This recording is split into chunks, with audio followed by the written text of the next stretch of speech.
Hi guys, my name is JC and I'm from Denver Community Credit Union. Today I'm presenting the Managing Money and Bills During a Crisis presentation. So first we're going to start with what is a credit union? What's the difference between a credit union and a bank? The biggest difference is credit unions are for people, not for profit. So when you become a member of the credit union, we are member owned. So your share savings is your ownership of the credit union. We also have a volunteer board of directors. So the people that are in charge of the credit union have the best interest of the member in mind, since they're volunteers, not to make as much money as possible. And the ways you'll see that we're not for profit is you'll see lower fees and better interest rates on loans and better interest rates on savings tools. So at Denver Community Credit Union, what makes us different than any other credit union around? Our mission is to educate, deliver, and achieve. So we want to educate our community. We are not for profit, and we've been in the community since 1934. We were founded by 5 city and county officials. So we have our free Clear Money financial education program, and that's what we're doing here today. We have our in-person classes, which are now virtual, financial education classes. And then we also do free financial coaching. So that's a one-on-one financial coaching session that you have with one of our financial coaches. We can go over a variety of topics, whether it's budgeting, building credit, setting smart financial goals, you name it.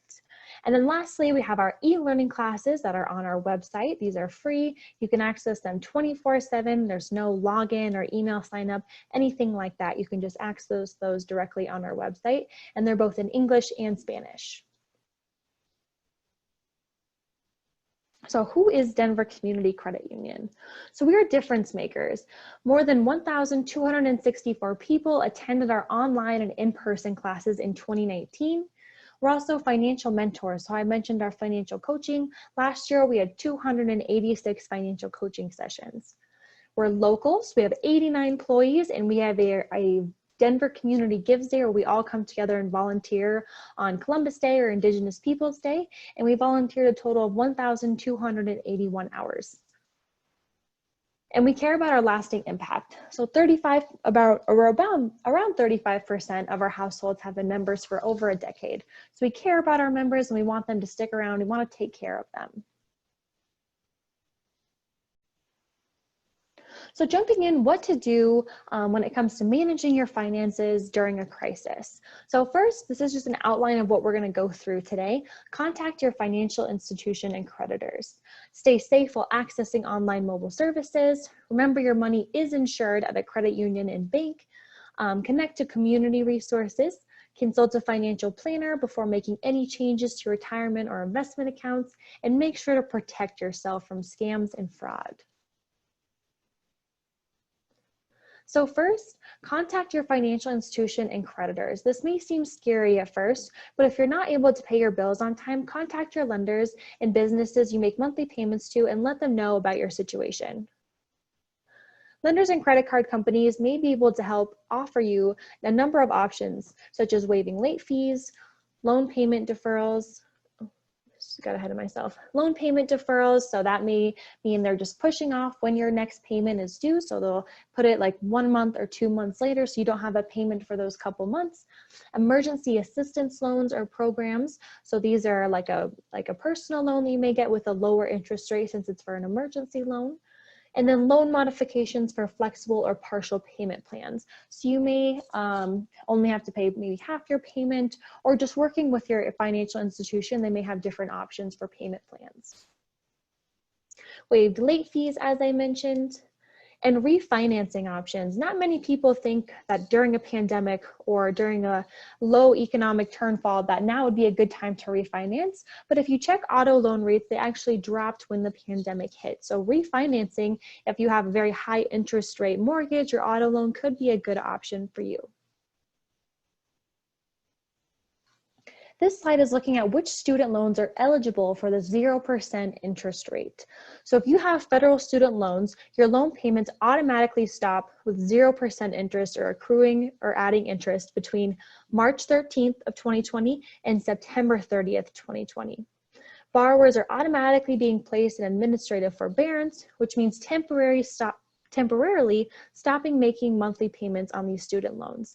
This suspension of payments will last until September 30th of 2020, but borrowers can still choose to make payments if you want to. So you can still make payments even though you don't have to. So eligible student loans are going to be all federal student loans, but ineligible loans would include private student loans, or loans that are owned by a commercial lender, or loans that are owned by the school you attended. But if they are a federal loan that is through the government, those are in forbearance. So true or false, if your financial institution calls and asks you for your account number, it is safe to give it to them. So we'll just wait a couple of seconds. False. It is a scam. If someone is calling and asking for your account number, they could be doing something that's called number masking. So what it is it may look like a call is coming from Denver Community, but it's actually a scammer or a fraudster on the other end. They're able to mask their number to make it look like it's coming from your bank or credit union. So always be aware that we will never call you and ask for your account information or your social security number. We already have that information. If you ever get a call like this, hang up and look up our number and call us back. Don't give that person your account number or your information. Stay safe while accessing online and mobile services. So utilize online and mobile services that your financial institution has. You can access your funds safely and securely, such as mobile check deposit. Here you're able to just take a photo of the front and back of the check after you endorse it, and it will submit it for you instead of having to go into a branch. Bill payment services. So instead of coming into a branch or coming in to get cash out, you can make automatic payments through mobile bill payer. Secure messaging. If you have a question about your account or there's something you're unsure of, you can use secure messaging to reach out to a representative and get an answer. And if the call wait times are really long, or you don't want to have to go into a branch to get that question answered.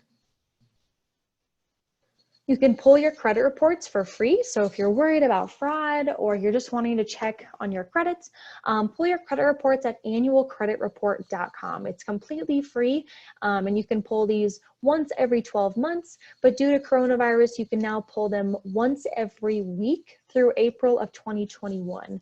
And we'll talk about that a little bit more later. Use a secure Wi-Fi connection when logging onto websites. So always make sure that the Wi-Fi you're logging into requires a password. If you're on a public Wi-Fi network, you should treat it like someone can always be looking over your shoulder at what you're doing. So if you're on social media or something like that, that may be fine, but you don't want to be logging with secure or your financial information while you're on a public Wi-Fi network. So always make sure it's a secure private Wi-Fi network when logging into to websites that contain private information. Remember, your money is insured at a credit union and bank. So credit union accounts are federally insured up to $250,000 per person, and retirement accounts are insured separately up to $250,000 by the NCUA. Your money is safe. So it's completely safe. If the credit union or bank were to close, your money is still there and you can go and get it. And banks are federally insured by the FDIC up to $250,000. So they're both federally insured by the government, same amount of money. Consult a financial planner before making any major changes to retirement or investment accounts. Always reach out to that financial planner or professional for personalized guidance. The Financial Planning Association has a list of volunteered certified financial planners. So here's where you can get some advice on if there's any changes you may want to make to a retirement or investment account. No one knows for sure when the economy will stabilize, but likely time is in your favor. Even if you're nearing retirement age, you are likely to spend another 20 or even 30 years in retirement. That means you have time for your investments to gain returns over time. So like I said, you have years, possibly even decades to gain these returns back. So if you're young and you're not worried about retirement soon, it's going to be okay. And even if you are getting near retirement age, you still have plenty of years to reinvest your money or for your money to remake up what it's lost. Connect to community and support services. Call 211 or visit 211colorado.org for critical community resources across the state of Colorado. So this is available no matter where you live, in Colorado at least. Access your HR assistance and wellness programs if possible. And if your wages or hours were reduced, file a temporary or permanent layoff, or if that has happened, file for unemployment benefits at coloradoui.gov. So make sure you're applying for unemployment. I know it can kind of be a hassle, but it's definitely worth doing. True or false? The IRS will call, text, or email you regarding your tax refund or a stimulus payment. False. It's a scam. The IRS will not reach out to you by text, call, or email. They will only reach out to you by solid mail that comes in your mailbox. So they will only reach out to you by mail. They will not call, text, or email you for anything. So if you get a call or an email from the IRS, delete it, report it as fraud. It is not real. Protect your personal and financial information and be aware of increased scams and fraud. There are many scams and a lot of fraud related to the pandemic and stimulus payments. Like I said earlier, the government and IRS will never call, email, or text you to ask for account numbers or other secure personal information. If you do have any questions about what's going on with the IRS, you can visit irs.gov/coronavirus. In case you are getting some calls, you can check it out and see if that would be normal, but they will not be reaching out to you by phone or email. Don't give out your financial information by phone, text, or email. So like I said earlier, a lot of number masking is going on, so it may look like it's coming from your bank or credit union, but do not give that information out to them. Report new scams and fraud attempts at stopfraudcolorado.gov. So here there's a ton of resources. I highly recommend following them on social media. They're always posting about new scams going on in specifically Colorado. And scam prevention and tips and common scams can be found at ftc.gov/coronavirus. This here is actually from Stop Fraud Colorado. So avoiding coronavirus scams, don't respond to any text, emails, or calls about checks from the government. Or if they're telling you to click on a link to access your stimulus check, do not click on that. It could be a virus. Ignore online offers for vaccinations. Scammers are being more active than ever. They're going to try different ways to prey on people. So be wary of ads or online offers for vaccinations or test kits. Hang up on those robocallers. They're not worth your time. Just hang up on them. Watch for emails claiming to be from the CDC or WHO, and do your homework when it comes to donations. Unfortunately, this has been a big one lately, has been donation fraud to COVID relief funds and other resources. So make sure when you are doing donations, you're looking into what organization you're donating to and making sure it's legitimate. True or false? It's safe to send money up front for a job opportunity. False. It's a scam. These scams are found on real job hunting sites. It may seem easy or obvious, no, I would never send money up front for a job, but these are found on LinkedIn, Monster, Indeed, ZipRecruiter, all of these websites that people normally would just get a normal job on. So watch out for anyone asking to send your account information or credit card information before you've even interviewed or made it to getting the job. Signs of a job scam. So these are very common tactics that you would see. So you need to pay to get to the job. You need to supply your credit card or bank information before getting the job. And the ad is for a previously undisclosed federal government job. So just make sure that it seems legit. It's not too good to be true when you're not giving away your bank account information or your credit card information, unless it's for a direct deposit after you've already gotten the job and have started working. Signs of a scam and fraud. So there may be a sense of urgency. So someone's saying, hey, there's been fraud on your account. We need to get this fixed right away. Can you give me your account number? Something that's just trying to get you scared, trying to make you take action right away. Being asked for personal or banking information. So anytime someone is reaching out to you asking for your personal, like social security number, address, birth date, or banking information, account number, credit card information, definitely hang up. This is a scam. You do not want to be giving out this information. Scammers are always coming up with new tactics and how to make legitimate emails, texts, and calls appear legit. If a website is secure, it should start with HTTPS. The S represents secure. So if you're online or planning to make a transaction on a website and you see it does not have that S on the end, get out of there. Do not put your credit card information, and you should probably just want to leave this site altogether. Requesting payment for a debt you're not aware of. I think that must be covered up there. So if you're getting calls or questions about a debt that you're not aware of, that could be a huge sign of fraud.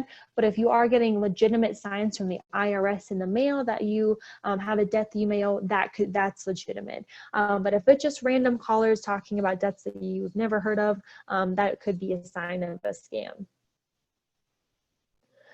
Lastly, receiving an email from an address that's suspicious or you don't recognize and asking you to click on a link. So doing this, it could be installing a virus or malware on your computer. So don't click or open any emails that you don't know where they came from or what it's for. Cryptocurrency scam. So this is one that I wasn't super familiar with, but a recent one is fake tweets offer $2,000 for every $1,000 sent. So high profile Twitter accounts like celebrities, people with lots of followers were hacked by scammers asking people to send Bitcoin money. And many people did send money. Scammers stole $120,000 through at least 300 transactions. That means they got 300 people to send them money. Cybercriminals also hack the accounts of organizations, financial institutions, and others by asking you by email, text, or social media to send money, Bitcoin or other payments to have your money doubled or earn free money. So anytime that they're asking for Bitcoin or you're going to earn free money, that's a sign of a scam or a cryptocurrency scam, and you want to avoid that or hang up or delete that email. So this is from FTC.gov. So if you see a tweet or text email that tells you to pay with Bitcoin, it is a scam. So anything with Bitcoin or saying free money or double your money, that's never legitimate. Other signs it's a scam. Guarantee that you'll make money. Nope. Promise that you'll double your money quickly. That's always a lie. Claim you'll get free money or dollars in Bitcoin. Free money, like I said, that's never a thing. So you want to avoid those. Review your free credit reports. So this is what I mentioned earlier. Due to COVID-19 and an increased amount of fraud, you can now access free credit reports every week through April 2021 at annualcreditreport.com. You get a free credit report from all 3 credit bureaus, Experian, TransUnion, and Equifax. After April of 2021, you can access these free reports once every 12 months. Keep an eye out for errors or any accounts that don't look familiar. They could be a sign of identity theft, or they could just be errors on your credit report. About 20% of Americans do have some sort of error on there, so it is important to be cautious or mindful when you're reading through these to be looking for any errors or anything that's unfamiliar. This is an example of what the annualcreditreport.com site looks like. So you can check it here and request your free reports, and you'll answer some security questions and be able to access those for free. Identity theft red flags. So mistakes on your account, statements, or medical benefits. You don't receive bills or other mail. You see withdrawals from your account that you don't recognize, so it's important to review your monthly statements for your credit card and checking account to make sure if you are starting to see these things that you can report them. calls from debt collectors for debts that aren't yours. So as I mentioned earlier, it's kind of important to be mindful about these calls. Sometimes they can be a sign of a scam, but other times they can be a sign of identity theft. So if you're getting consistent calls from saying, you know, are you this person? Do you owe this money? And it's the same place multiple times, that may be legitimate. But I would always pull your credit report to look and see if there is a collection on there first. A notice from the IRS by mail. So remember, if the IRS does give you a notice by mail, that is legitimate. Calls or mail about accounts in your minor child's name. So sometimes identity theft can happen to your child. So if you're starting to see mail come in that's in your child's name, I would pull their credit reports and then report anything that's on there. No minor or child should have anything on their credit report until they turn 18 and they can start applying for credit in their name.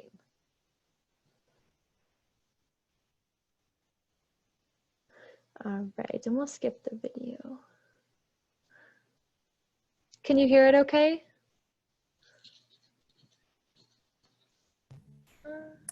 I don't think I can hear it at all.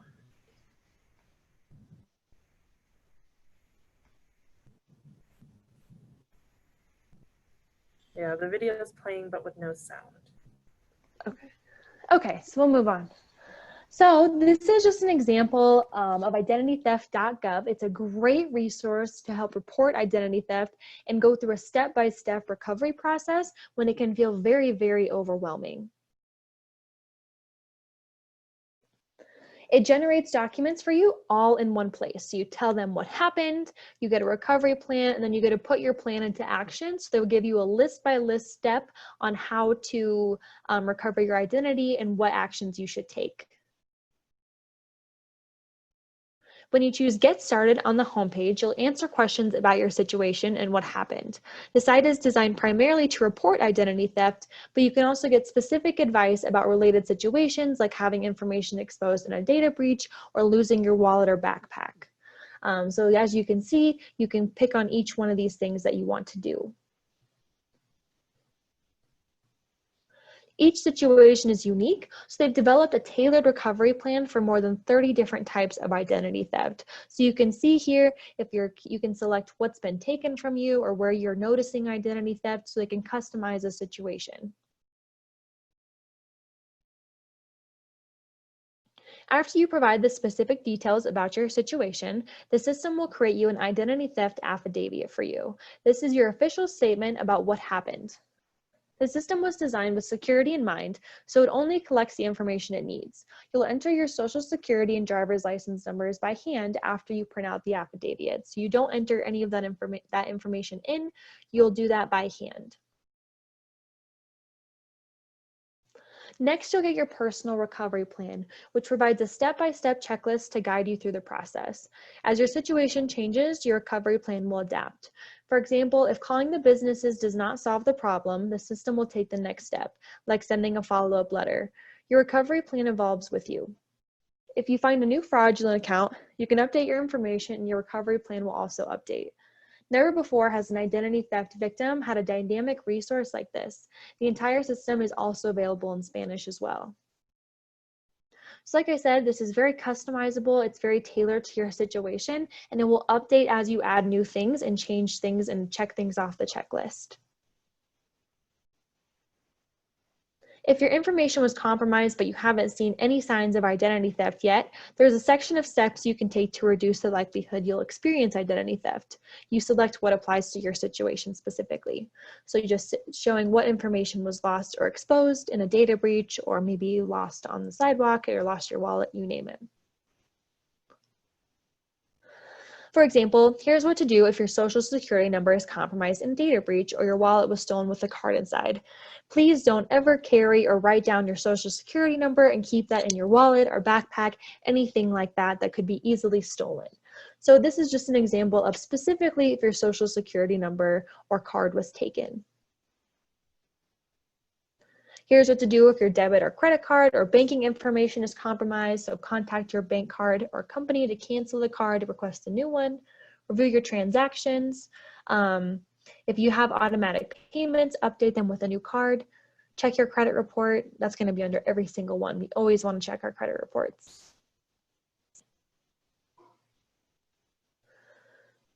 This is a common one. You receive a message or on the news that your login information was compromised on a website breach. So log into that account and change your password. If possible, also change your username. If you can't log in, contact the company directly and ask them how you can recover and or shut down the account. If you use the same password for anything else, I highly recommend changing that too.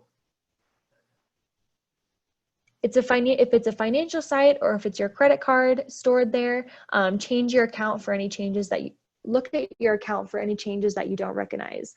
So if it was stored on the site, that could have also been lost in a data breach. So always be checking your accounts and alerts for those. And identity theft can happen to minors. Nothing should appear on the credit report of any person that's under 18, but it's not uncommon.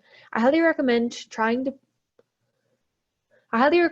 pull your child's credit reports. If nothing shows up or a system says no file found, then that's perfect. There's nothing on there. That's great. I once did a financial coaching with a woman whose 3-month-old baby, had a $30,000 debt. Of credit card debt, which is crazy. Obviously, that 3-month-old baby was not going and using credit cards. So that was identity theft and fraud on there. So just some resources for you. So you can schedule a free confidential one-on-one coaching by phone or video chat by visiting denvercommunity.coop/coaching. We can go over any personal finance topic, building credit, building a budget, setting financial goals, you name it. We just can't work with investments and like retirement accounts because we're not experts in that field. A resource directory, including links to community and support resources for small businesses, entrepreneurs, and individuals, denvercommunity.coop/help. And we also have our free e-learning courses in both English and Spanish, including topics like family conversations about money, identity protection, building credit, buying a home, mortgages, you name it, at denvercommunity.coop/e-learning. And then please reach out to your HR or wellness team if possible. And I don't think we're going to have any questions. And thank you for listening.